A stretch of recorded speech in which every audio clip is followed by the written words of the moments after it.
नमस्कार। एक छोटी सी बात है जो यहाँ पे शेयर करना चाहता हूँ इस प्लेटफॉर्म के थ्रू आपसे कि लोग हमेशा ये बात कहते हैं कि हमें ये बात बहुत ज़्यादा असर करती है कि लोग हमारे इस व्यवहार के बारे में क्या कहेंगे, और हम ये बहुत सारी चीज़ें सोच करके कई बार कुछ अच्छा करना चाहते हुए भी नहीं कर पाते।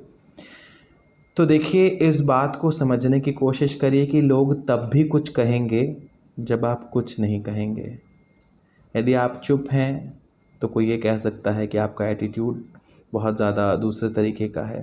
आप बहुत ज़्यादा बोलते हैं तो कहेगा इसको बोलने का तरीका नहीं पता, बहुत ज़्यादा बोलता है, कितना बोलता है।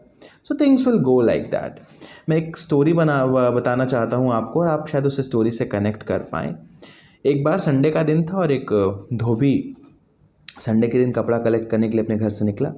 तो उसका बेटा छुट्टी था तो उसने कहा पापा हम भी चलेंगे। थोड़े पुराने समय की बात है, तो धोबी के पास एक गधा था। तो धोबी ने अपना गधा उठाया और अपने बेटे को लेकर के घर से निकला।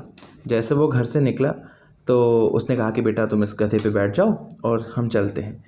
तो बेटा जैसे गधे पे बैठा, थोड़ी दूर तक आगे बढ़ा था तो कुछ लोग थोड़ी दूर तक अगले चौराहे पे घर के खड़े थे और उन्होंने कहा कि राम राम राम राम। एक युग था जब श्रवण कुमार ने अपने माता पिता को कंधे पे बिठा करके और सारे तीर्थों की यात्रा कराई थी, और उनके लिए यात्रा कराते कराते अपने प्राण त्याग दिए। और एक ये लड़का है कि भरी धूप में बाप पैदल चल रहा है और ये राजा जैसे चल रहा है बैठ करके। बेटे को ये बात बुरी लगी, वो उतरा, उसने कहा पापा आप बैठ जाइए। धोबी बैठ गया गधे पे। थोड़ी दूर ही आगे बढ़े थे, कुछ लोगों ने देखा और कहा राम राम राम राम। मतलब एक राजा दशरथ थे जो इस वियोग में मर गए कि मेरा पुत्र जंगल जंगल पैदल भटक रहा होगा, उसके पैरों में कितनी चोट लग रही होगी। और एक बाप ये है जो इतनी धूप में इतने छोटे बच्चे को जो है नंगे पैर लेकर के चलता चला जा रहा है, बच्चे का पैर जल रहा होगा। और लोगों ने कुछ बातें कही और उसे वो बुरा लगा। धोबी उतर गया और वो दोनों आगे बढ़ने लगे।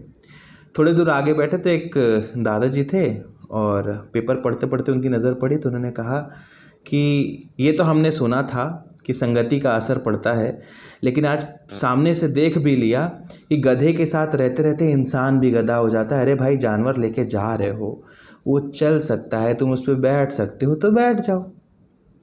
बाप बेटे सोचे दोनों बैठ जाते हैं। दोनों बैठ गए। थोड़ा और आगे बढ़े तो एक दादी जी अपनी छत पे कुछ सुखा रही थी और उन्होंने नीचे देखा तो बोला कल ही भगवत कथा में गई थी और कल ही मैंने सुना था कि कलयुग में जीवों पर अत्याचार बढ़ेगा।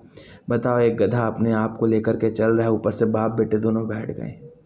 तो ऐसी परिस्थितियां हमारे रोज़मर्रा की ज़िंदगी में आती हैं, और ऐसी परिस्थितियां आपको आपके संबंधों में, आसपास के लोगों में, दोस्तों में, अपने कलीग्स में, हर जगह कहीं ना कहीं देखने को मिलेंगी। इस परिस्थिति में आपको एक चीज़ का ध्यान रखना है कि आपका आपसे कनेक्शन जितना स्ट्रांग रहेगा, आपके डिसीजन से आप उतने ज़्यादा खुश रहेंगे। यदि आपका डिसीज़न ओपिनियन से अफेक्ट होता है, लोग क्या कहेंगे से अफेक्ट होता है, तो शायद आप सेटिस्फाइड और अच्छा फील नहीं करेंगे।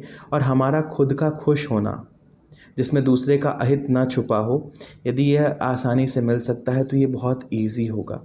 तो इस बात की कोशिश करनी है और इस बात का प्रयास करना है, क्योंकि लोगों की बातें असर करती हैं, लेकिन वो कितना असर करेंगे ये हम डिसाइड करेंगे। तो अपने कान पे ढेर सारे फिल्टर्स लगाएं जो विजिबल ना हो, और कौन सी बात कान के अंदर जगह लेगी और हमारे दिमाग में बैठेगी और लंबे समय तक रहेगी, इसकी प्रैक्टिस करें। इससे आपकी लाइफ में स्ट्रेस धीरे धीरे धीरे धीरे डाउन होना शुरू हो जाएगा और आप लोगों को वैसे ही एक्सेप्ट कर पाएंगे जैसे वो हैं। क्योंकि जब हम किसी को बदलने की कोशिश करते हैं तो उसका बदलना तय हो या ना हो, हमारा बदलना तय हो जाता है, और हमारा हर बार बदला हुआ चेंज्ड वर्जन हो सकता है हमें पसंद ना आए। इसलिए प्रयास ये करें कि लोग क्या कहेंगे, तो इस बात का ध्यान रखें कि लोग तब भी कुछ कहेंगे जब आप कुछ नहीं कहेंगे। Thank you.